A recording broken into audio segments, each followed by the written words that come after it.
그럼요. 이제 대표적인 게 건강이랑 출산. 어쩔 수 없이 닫아야 되잖아. 나는 1인으로 운영을 하니까 내가 한두 달이라도 공백이 생기면 다 딴 데 가버릴 것 같아. 그래서 그냥 닫아야겠다. 그만합니다. 이제 이렇게 돼버릴 수 있거든요.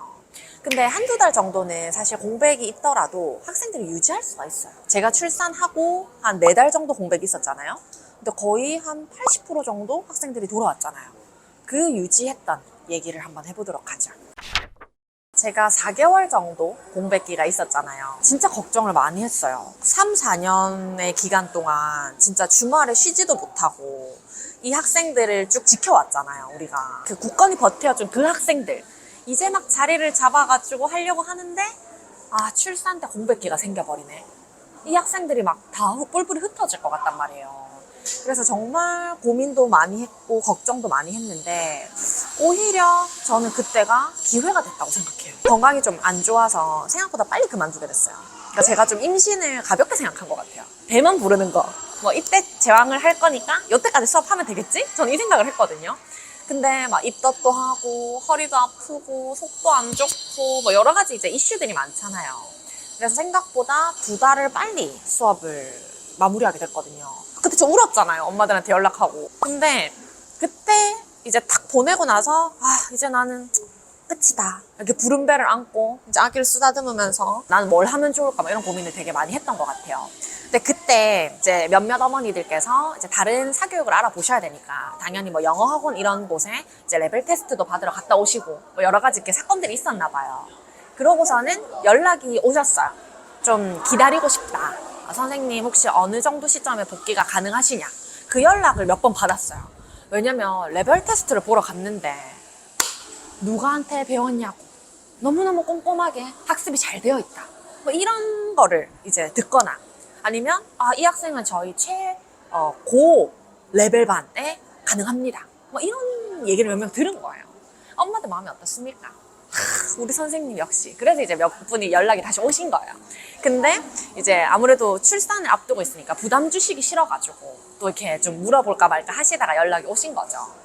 그래서 제가 그러면 이 학생들이 기다려준다고 하는데 내가 조금만 추스려 보자. 그래서 계획을 좀 짜기 시작했어요. 학생들이 쉬는 동안 이렇게 복습도 하면서 언어 감각을 잃지 않도록 그 계획을 짜가지고 제가 4달 동안 학생들을 붙들고 있다가 오픈합니다 했을 때 막 왔죠. 한 80% 정도의 학생들이 돌아왔는데 오히려 지금 남아있는 학생들의 학부모님들께서 더 신뢰를 이렇게 두텁게 해주시고 그냥 이제는 뭐 하는지 물어보지도 않으세요. 그냥 선생님 알아서 잘해주시겠지?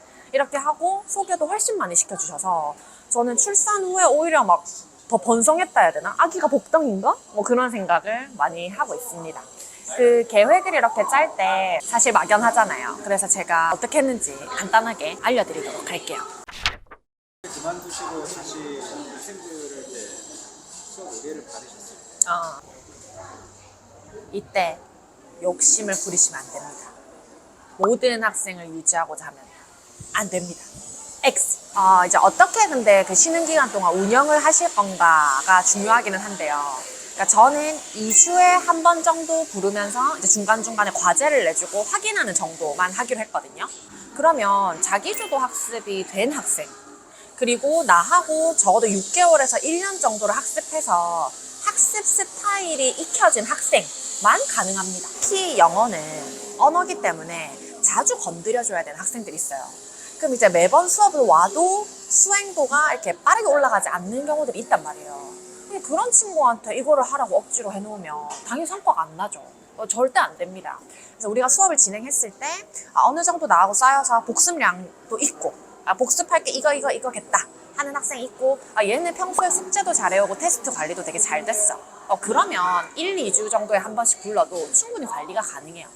그런 학생들만 고르셔야 돼요. 그러면 이제 학부모님하고 상의를 해가지고 제가 2주에 한 번씩 불러서 뭐 복습 테스트 그리고 했던 것들 쭉 진행하고자 합니다. 이렇게 해도 괜찮을까요? 제안을 하고 이제 받아야죠. 학생들이 왔을 때는 어떤 방식으로 관리를 하시나요? 일단은 학생들이 집에서 혼자서 공부할 수 있는 부분들이 많은 게 좋습니다. 그러니까 예를 들어서 리딩량을 늘려줘. 그럼 사실 이게 수업 시간에 다 읽기가 힘들잖아. 집에서 읽어와 그리고 확인하는 거 있죠. 그렇게 읽을 수 있는 걸 많이 주고, 뭐 예를 들어서 소리내서 읽고 녹음해서 보내라. 그러니까 온라인으로 가능한 거 있죠. 그런 것들을 주중에 할 수 있도록 배치를 해요. 그럼 2주에 한 번을 불렀을 때 나는 2주 동안 잘했는지를 확인할 수 있는 작업만 하시면 돼요. 그게 뭐겠어요? 바로 테스트입니다. 복습 테스트. 그럼 학생들이 복습 테스트가 있기 때문에 공부를 안 할 수 없단 말이에요. 그러면은 이제 공부했던 거에 대한 부족한 부분들을 복습하셔도 좋고요. 좀 새로운 내용 그래도 조금 해주고 싶어. 그러면 짧게라도 뭐 10분, 15분 이렇게 가르쳐주고 이제 1, 2주 동안 복습해올 수 있도록 관리를 하시는 게 좋겠죠.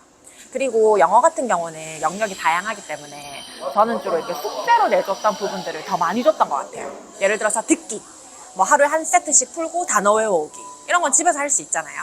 그러니까 그런 것들을 더 할 수 있도록 주고 평소보다. 그리고 리딩이라던가 이런 것들은 좀 복습할 수 있게끔 제가 몸이 괜찮을 때 영상을 하나씩 찍어뒀거든요. 많이는 못하고. 그래서 그런 거를 복습해서 보고 올 수 있도록 또 하나씩 주고.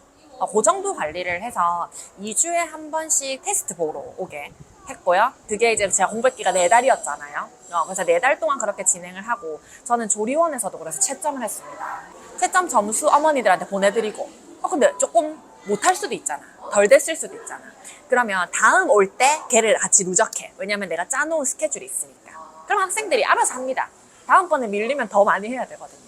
그래서 2주에 하나씩은 꼭 쳐낼 수 있도록 복습 테스트 보고 주중에 숙제 관리하고 요 정도로 진행을 했습니다.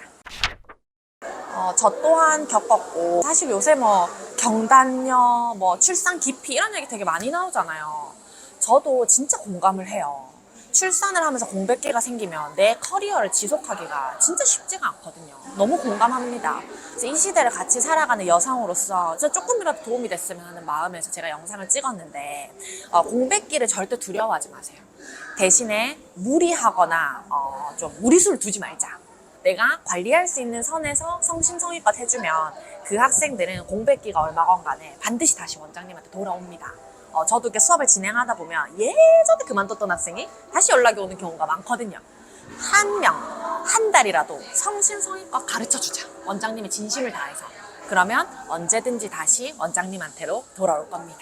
절대로 경력단체 걱정하지 마시고 힘내서 하시기 바랍니다.